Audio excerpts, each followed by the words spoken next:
ஸ்ரீமதே ராமானுஜாய நமக. நாலாயிர திவ்ய பிரபந்தம் முதல் ஆயிரம். பெரியாழ்வார் பாசுரங்கள் 352 முதல் 354 வரை. உறுப்பினி நங்கை. திருமாலிருஞ்சோலையின் மாட்சி. 352ஆம் பாசுரம். மாவலி தன்னுடைய மகன்வாணன் மகளிருந்த காவலை கட்டவிழ்த்த தனிக்காலை கருதம் மலை. கோவலர் கோவிந்தனை குரமாதர்கள் பண்குறிஞ்சி பாவொலி பாடி நடம்பயில் மாலிருஞ்சோலையதே.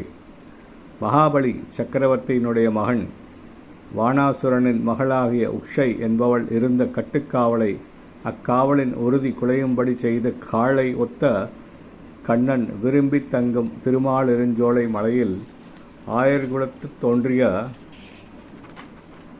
கோவிந்தனை குறித்து குரப்பெண்கள் குறிஞ்சி என்னும் ராகத்தோடு பாடி அப்பாடலுக்கேற்ப ஆடுவர். 353ஆம் பாசுரம். பல பல நாழஞ்சொல்லி பழித்த சிசு பாலன் தன்னை அளவலை மைதவிர்த்த அகன் அலங்காரன் மலை. குளமலை கோலமலை குளிர்மாமலை கொற்றமலை நிலமலை நீண்டமலை திருமாலிருஞ்சோலையதே. கண்ணபிரான் தன் மீது பற்பல குற்றங்களை அவ்வப்போது கூறி பழித்த சிசுபாலனின் அற்பத்தனத்தை போக்கிய அழகான இந்த அலங்கார பிரியன் எழுந்தருளிய மலை. தொண்டர் குலத்து தலையாய மலை. அழகாக விளங்கும் மலை. குளிர்ந்த பெரிய மலை. வெற்றியை உடைய மலை. நல்ல நிலத்தை கொண்ட மலை. நெடுதுயர்ந்த மலை என்றெல்லாம் எல்லாராலும் ஆவலுடன் ஏற்கும் மலையே திருமாலிருஞ்சோலை மலையாகும். 354ஆம் பாசுரம். பாண்டவர் தம்முடைய பாஞ்சாலி மறுக்கமெல்லாம் ஆண்டங்கு நூற்றவர்தம் பெண்டிர்மேல் வைத்த அப்பன் மலை. பாண்தரு வண்டினங்கள் பண்கள் பாடி மதுபருக தோண்டலுடைய மலை தொல்லைமாலிருஞ்சோலையதே.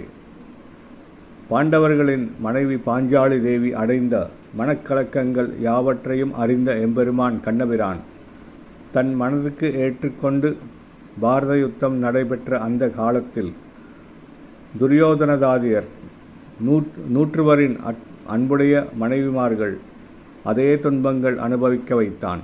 அந்த அப்பன் கண்ணன் இனிதே தங்கிய திருமாலிருஞ்சோலை மலையில் இசையுடன் பாடல்களை பாடும் ஆற்றலை பெற்ற வண்டுகள் பற்பல ராகங்களை இசைத்து கொண்டே தேனை குடிக்கும்படியாக இனிய நீரூற்றுகளையும் அதனால் செழித்த உயர்ந்தோங்கி நிற்கும் சோலைகளையும் உடையது திருமாலிருஞ்சோலை மலையாகும்.